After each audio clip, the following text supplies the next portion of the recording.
Hello, and welcome to Eat the Treat. We are a nonprofit that aims to end health disparities. And for Eat the Treat, I am Dr. Amaris Williams. I have a PhD in nutrition, and I'm an avid foodie and a cook. And today, we're making ramen. This is a recording of a cooking demo. Normally, we do live cooking demos every Saturday at 3 p.m. Eastern.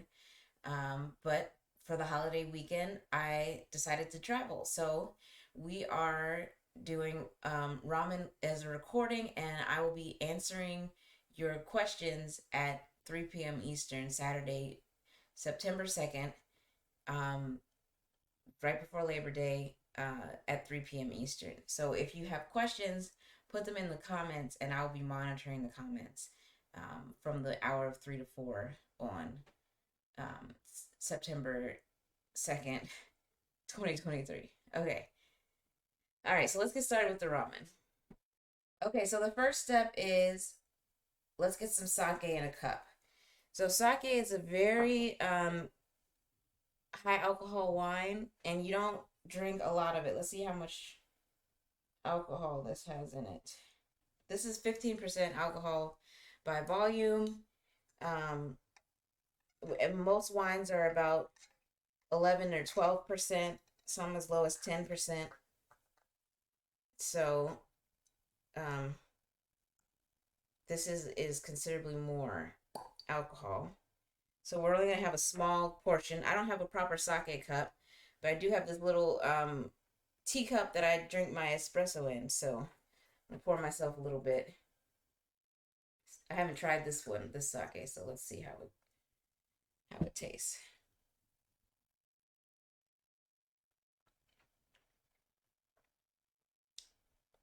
This one's good. Some of them have banana undertones from to my taste buds, and I'm not a big fan of banana, so um, I don't like a lot of sakes, but this one doesn't have banana undertones, so I think we're good on this one. All right, so now that we're good and lubricated, let's start cooking.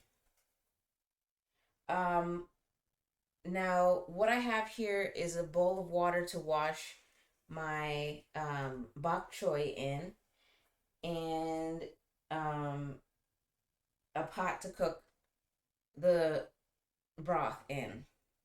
So for the broth, what we're gonna do is first chop up some green onions, and what we're gonna do is cut the white parts off and cook the white parts. The green parts we're going to keep as garnish for the end. All right, so get these rubber bands. I can give the rubber bands to my cat. She loves to chew on rubber bands. Downside is she completely destroys them when she does that. All right, so I'm um, I think the recipe calls for um, six green onions. I'm just gonna use all seven because I don't have a use for one lone green onion. So I just use all of them. Whatever you have in your bunch, you can use. I'm gonna take a sip of sake here.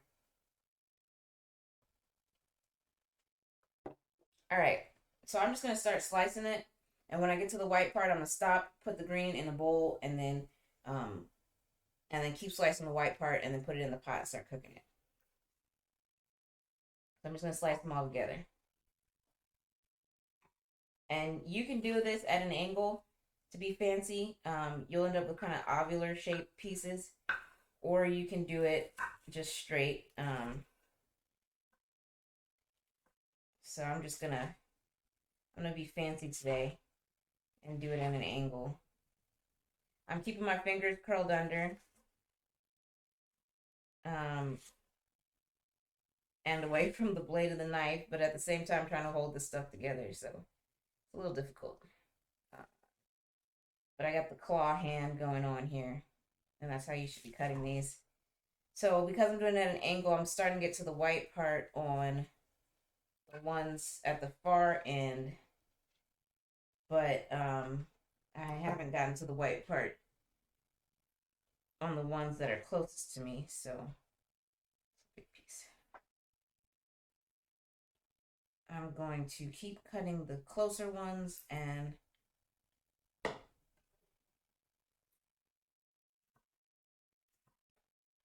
not cut the farther ones.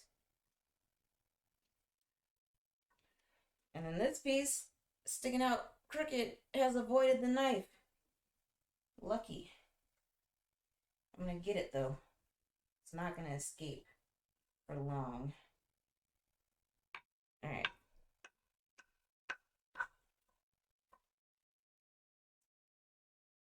All right, so we've got our garnish. Set that aside. The whitish parts, I mean, there's still some green here, obviously, but mostly the part where the green onion starts to be solid and not hollow, that's where you want to cook it. So I'm just going to keep slicing them on the bias with my fingers curled under.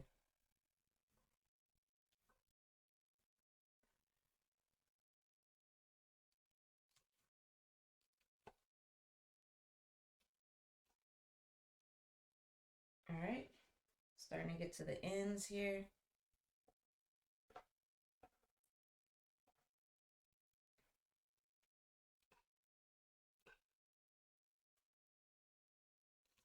I'm just gonna slice these straight now.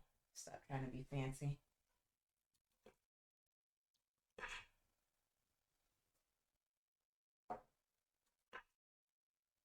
Okay, so we've got our onions cut. Now, let's get some oil in our pan. I'm using a little bit of olive oil here, just kind of as a thinner. And then I'm going to put some sesame oil in there. The sesame oil is for flavor. And the olive oil is for heat sensitivity. This is toasted sesame oil. And I'm just going to put a splash in there. And that'll give me plenty of flavor. And then let's turn this on. I'm at 5 out of 10 right now. I think that's a good place to start. And I'm going to put the onions in there. I'm not going to wait till it heats up. Just put the onions in there and it'll heat up on its own in due time. Oh, tail end in there. Okay. Now, onto the carrots. I'm going to peel my carrots.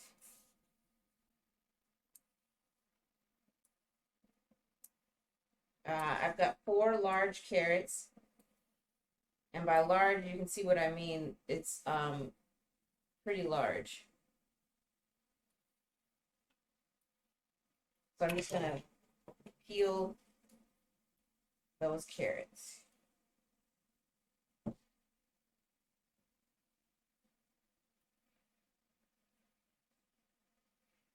I'm not sure if carrots are like regular orange carrots. I don't know if they're traditional to put in ramen, but I really like carrots, so I'm putting carrots in mine. If you want to substitute for another vegetable like daikon, if you can find it, or daikon is a white radish. I'm going to stir my onions a bit. And you can smell the sesame oil now that it's heating up. Daikon would be good in there. Of course, we're using bok choy, but I'm trying to think of something else that you could replace the carrots with. Parsnips, which is definitely not traditional, but probably would be good. Parsnips are good in most soups. All right, last carrot.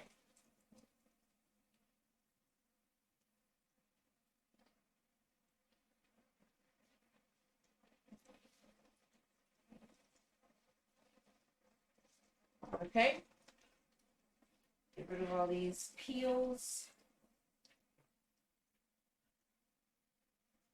All right. Now the carrots I'm also going to slice on a bias. And I'm going to slice them relatively thinly.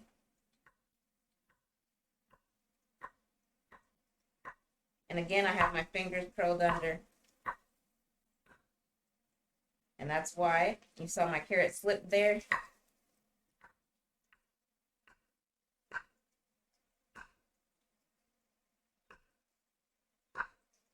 All right, and let's get this in the oil so it cools down a bit. Stir it.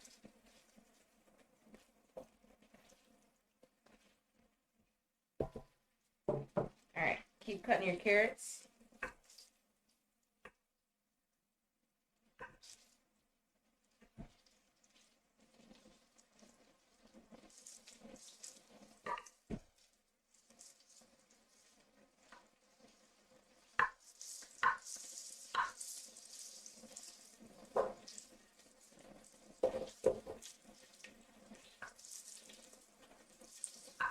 Um, Once we get past the vegetables, so after we add the carrots and the onions, we're going to add the aromatics. So we're going to add garlic and ginger, some shiitake mushrooms to this, and let those cook for a little bit.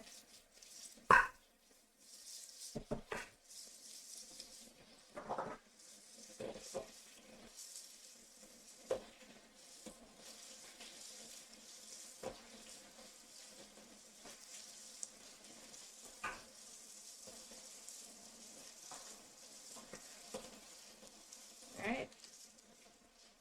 So today I'm using garlic paste and ginger paste. So I'm not going to have to chop up garlic or grate ginger. I'm just going to use the paste that comes in a tube.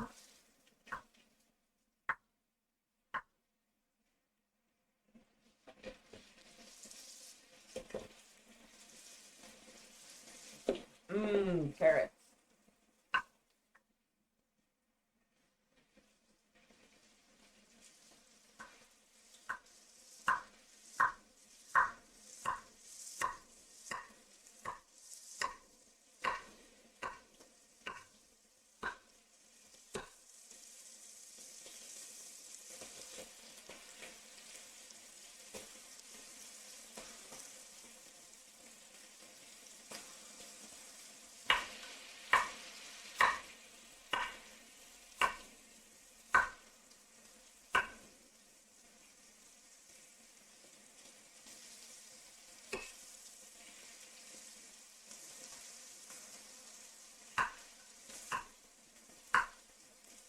And I've done this a few times now. You can see that when I get to the end,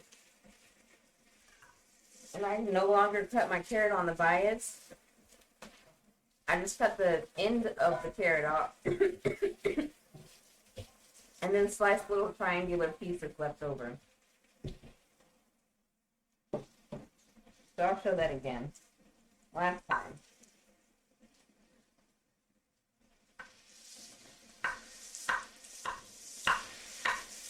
So, cut the carrot until you get to the end.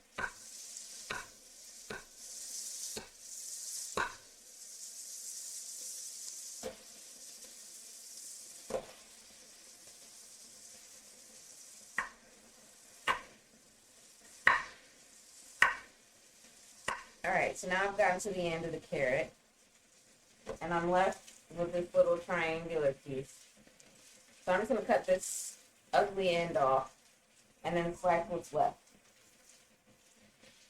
So, cut the ugly end off and just slice this lengthwise.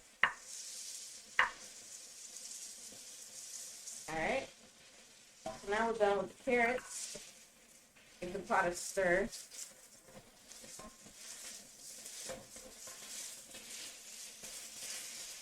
And then we'll add aromatics. I've got some shiitake mushrooms here. These are fresh shiitake mushrooms that come already sliced.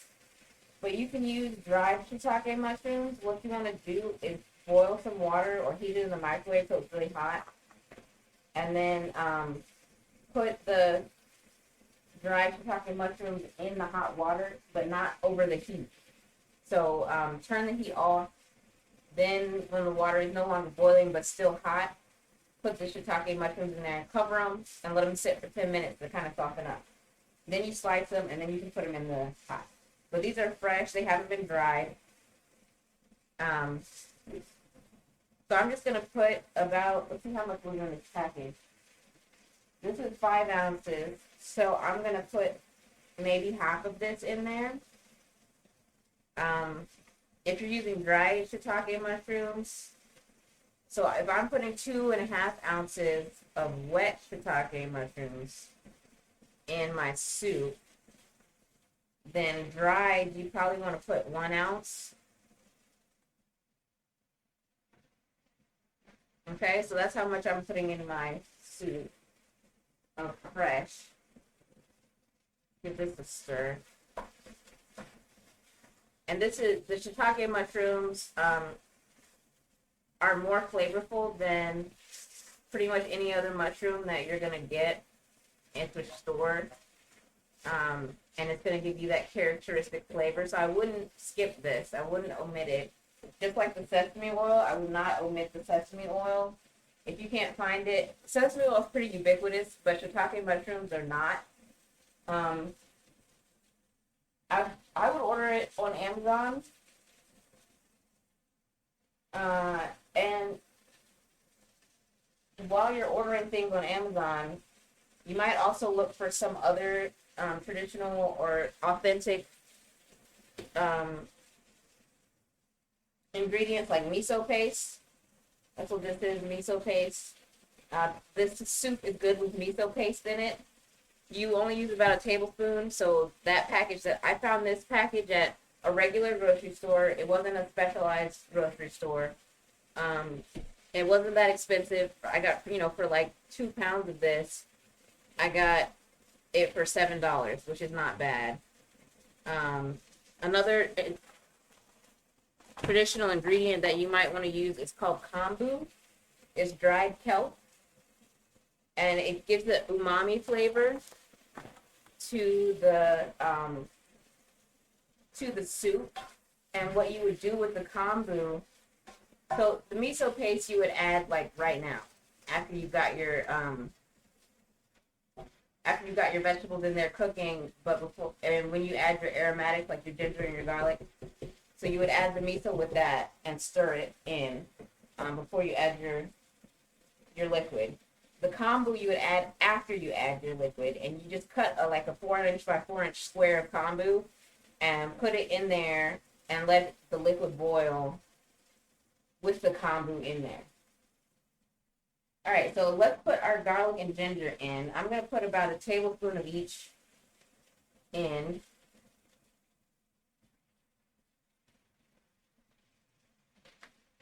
So there's the garlic.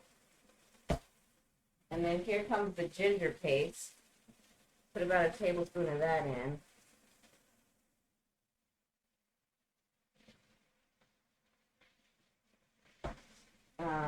And stir that around for a little while.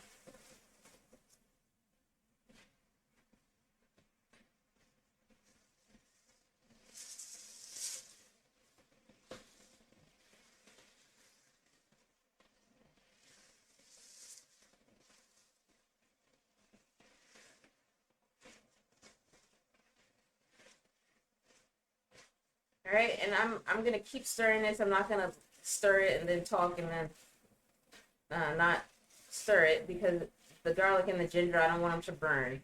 So I'm just gonna keep stirring this for about a minute, and then I'm gonna add the liquid, which will cool down the pot.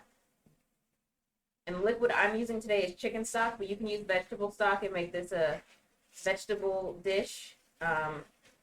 It would be, if you're using vegan miso, and then it would be a vegan dish so far anyway. But let's get the chicken broth in there. Let me shake it first. So I'm using a whole quart of liquid here, and I'll pour it in.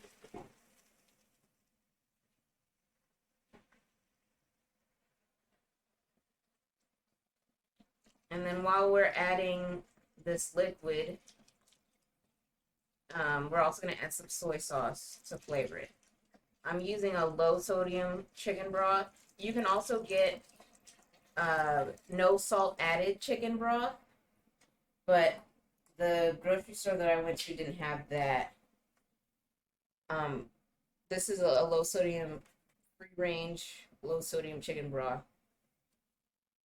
But if you go to Kroger, Kroger has this no salt added chicken broth. So if you use that, then you may have to add more soy sauce or salt.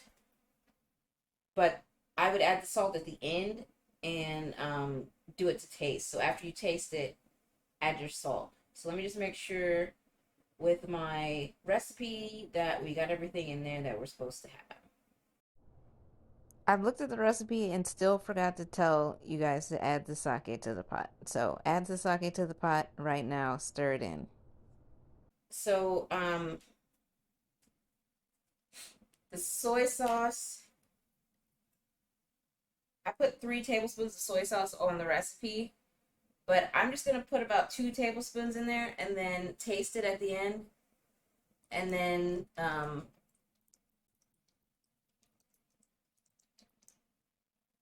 if it needs more, I can always add more. But for right now, I'm just going to limit it. And I'm using a light soy sauce, which means that it has less sodium in it than regular soy sauce. So I'm going to have a little bit more sake. While the pot is coming to the boil, the other thing I'm going to do while the pot is boiling is prepare the bok choy.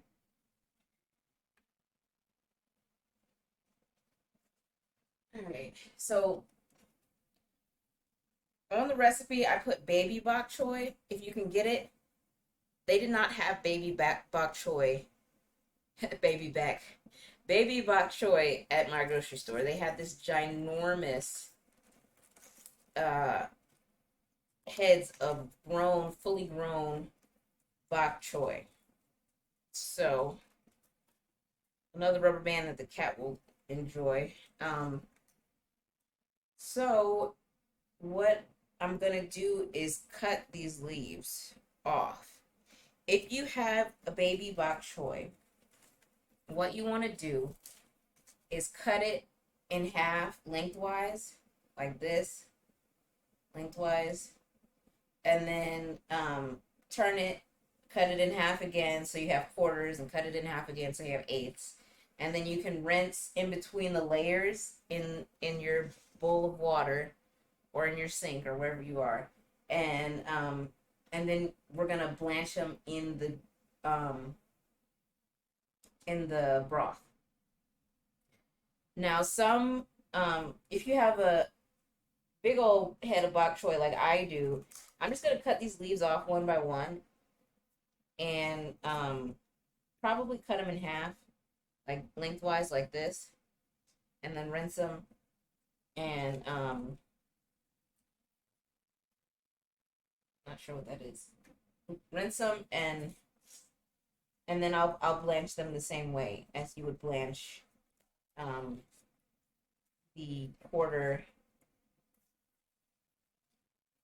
the quarters or eighths of the baby bok choy. And I'm gonna rinse them in the water in a second, but first I'm gonna cut off a few leaves.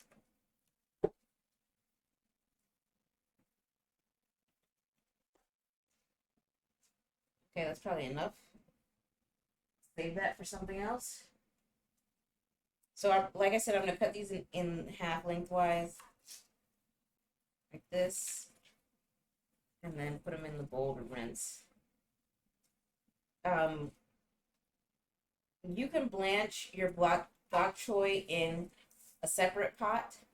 Today I'm going to be blanching mine in the pot that I made my broth in, and I just think it's more efficient, but you can do it however you wish. But a lot of recipes for ramen will say blanch your bok choy in a boiling pot of water, salted water sometimes just plain water, and then you put it in an ice bath. So that means a bowl of ice water. So just get some water and some ice in a bowl, and then after you cook your bok choy for a few minutes, like maybe 2 minutes in the boiling water to soften it up, you strain it out, and you put it in the ice water to stop the cooking. I find that's unnecessary because as soon as you strain it and put it in the ice water, you're gonna put it in the hot broth. So you stop the cooking and then you start the cooking again because you put it in hot ramen broth. But if you're making this ahead of time, like, if you're making it on a Saturday or a Sunday to eat all week, to put in your bento box or whatever, then you can blanch the bok choy, stop the cooking, and then put it in your fridge to serve later. But if you're going to eat it right away, you can just cook the bok choy in the broth. And this broth is taking a while to boil, so I'm going to turn it up to 6 out of 10 while I finish rinsing my bok choy here.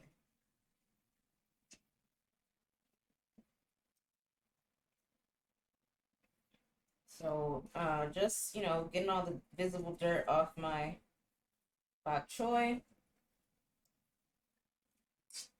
And I think we're good.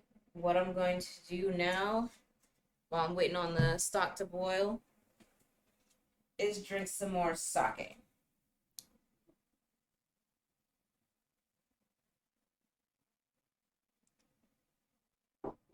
All right.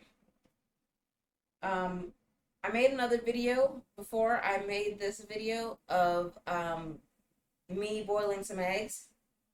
So I've got the eggs here that I boiled.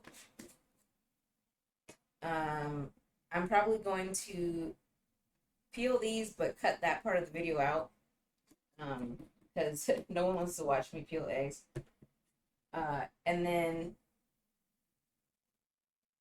I've got bean sprouts here that I've rinsed in this sieve.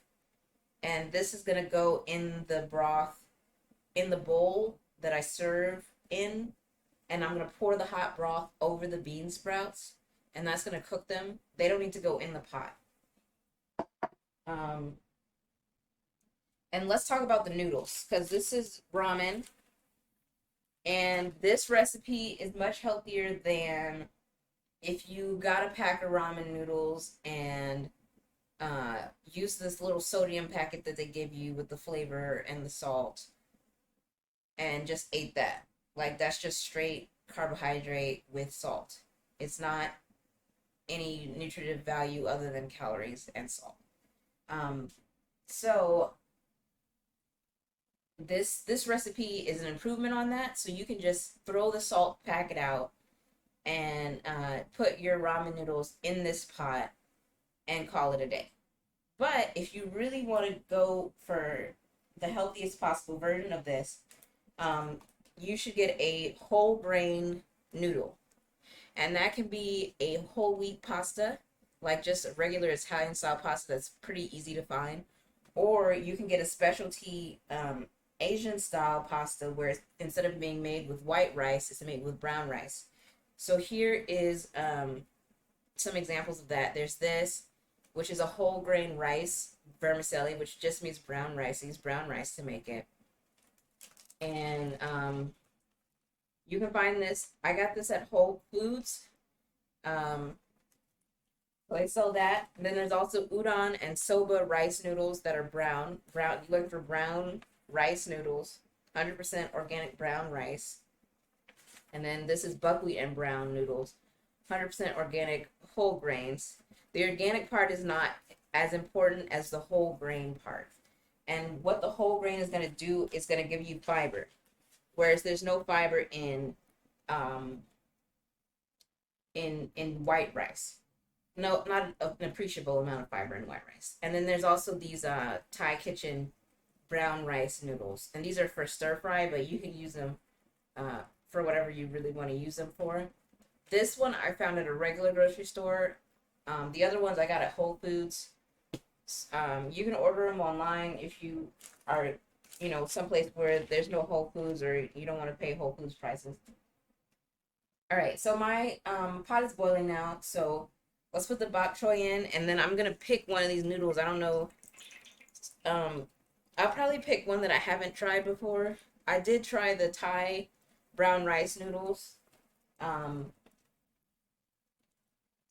before, and those are good. So I'm not going to use those this time. I'm going to use something new, and then I'll let you know how it comes out. So let's get the bok choy in the pot.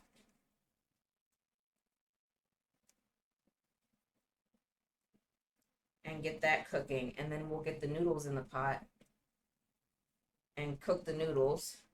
And if you are blanching your bok choy separately, you would cook your noodles in that same water that you're blanching your bok choy in. Um, that and then you after you cook your noodles in your uh, water, you take them out and you put them. You don't need to put them in an ice bath. What you would do is you put them in the bowls you're gonna serve them in, and then pour the broth over top. But I'm just trying to make this a one pot wonder here, and and not have to do all that. So I'm gonna cook down this bok choy first, soften it up a bit, and then we're gonna put the noodles in there, cook it, and then serve. So I forgot to get a bowl to serve it in, so I'm gonna get a bowl to serve it in. And while this is cooking down, and then we'll put the noodles in and enjoy.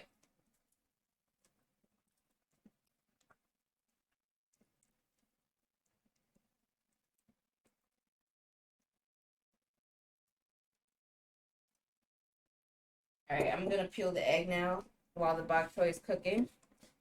All right, eggs ready to go. So let's use the. I'm kind of curious about these buckwheat noodles, buckwheat and brown rice together, ready in 7 minutes. Uh, Probably won't make you wait to watch that.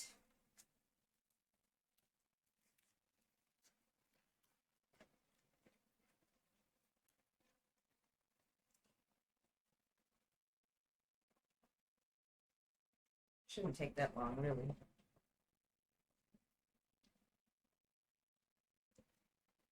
Let's put some in there.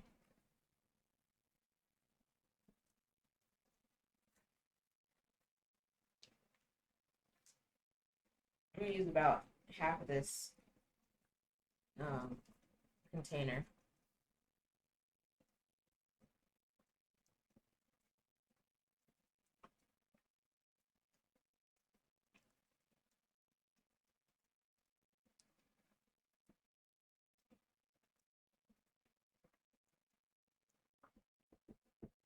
Okay, put the noodles in there.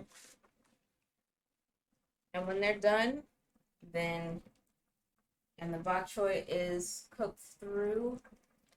So the greens of the bok choy have wilted, but the stems are still pretty hearty.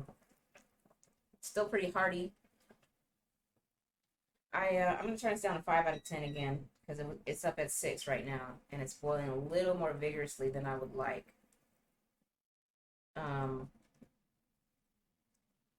but I think the bok choy needs to cook a little bit longer just for the stems to be edible. Uh, if you're using baby bok choy, it might cook faster than the whole head of bok choy that I've got here because the leaves and the stems will be thinner. For serving purposes, hope I don't embarrass myself here and have a egg with a green center. But I did cook this, 6 minutes. Here we go. 6 minutes boiling, 11 minutes not boiling, and then ice water bath. That's the short and sweet of the video that I made.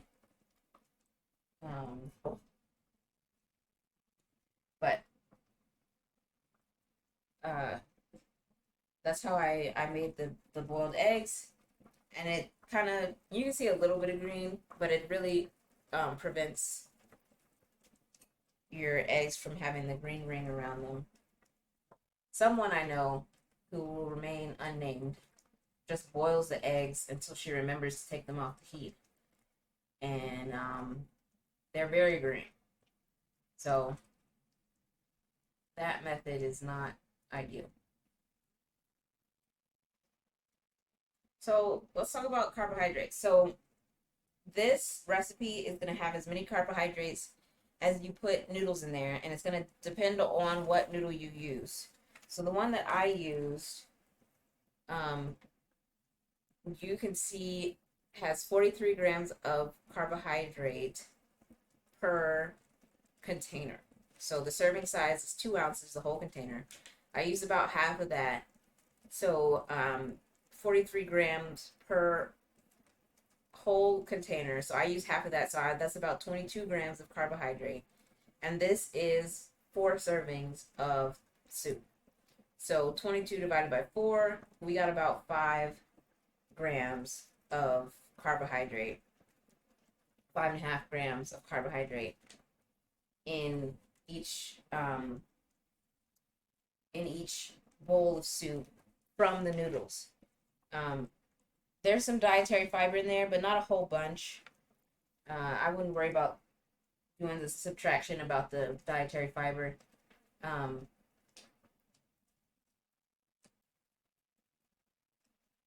then there's some carbohydrates from the carrots, not an appreciable amount, more fiber than carbohydrates in carrots. And I think we're good here. The bok choy is doing well. The noodles are doing well. I'm going to serve this up and finish off my sake.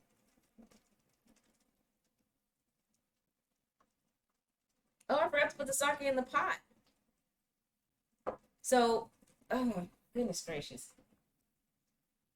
I've been drinking the sake, but I forgot to put it in the pot. So the whole purpose of buying the sake is to put it in the pot. So the sake goes in when you cook down your vegetables, so the onions and the carrots. You put the sake in after you cook the onions and the carrots, and the garlic and the ginger, but before you put your liquid, your broth in there. So I'm just gonna pour some in. That was probably about 1 tablespoon, 2 tablespoons of sake in the pot as a little bit of flavor. Can't believe I forgot to put the sake in. Actually, I can believe that. Definitely can believe that. I will add a text like bar to the bottom of the video, or maybe I'll just do a voiceover and say, "Hey, add the sake now," because I forgot to do so. All right, so my bok choy is wilted now. The stems are wilted. The greens are wilted. I'm gonna pull some noodles out here and check.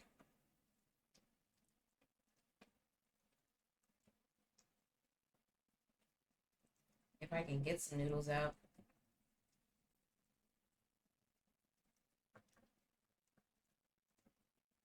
All right.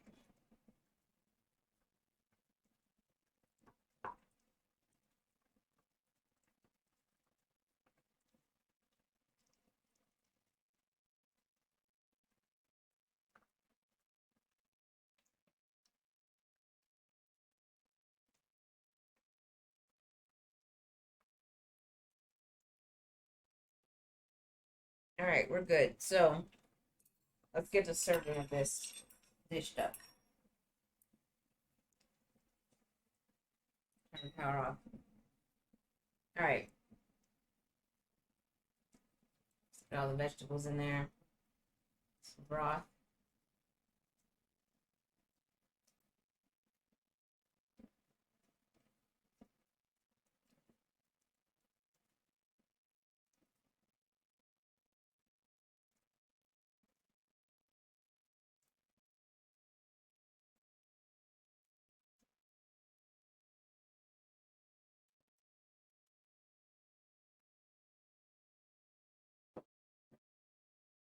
Egg. I want some more broth in mine.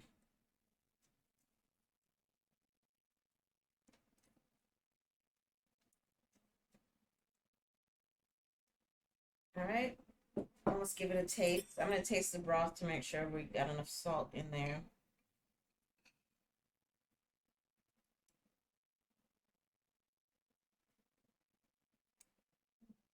Yeah, I think we're good. All right, so here we go. Ramen noodles made with soba, buckwheat, and brown rice noodles, and carrots and bok choy and shiitake mushrooms and an egg. All right, let's do a quick outro so you can eat. So today we made diabetes friendly ramen noodles. So hit the subscribe button to be reminded of the next demonstration, and I'll see you next time. Okay, bye.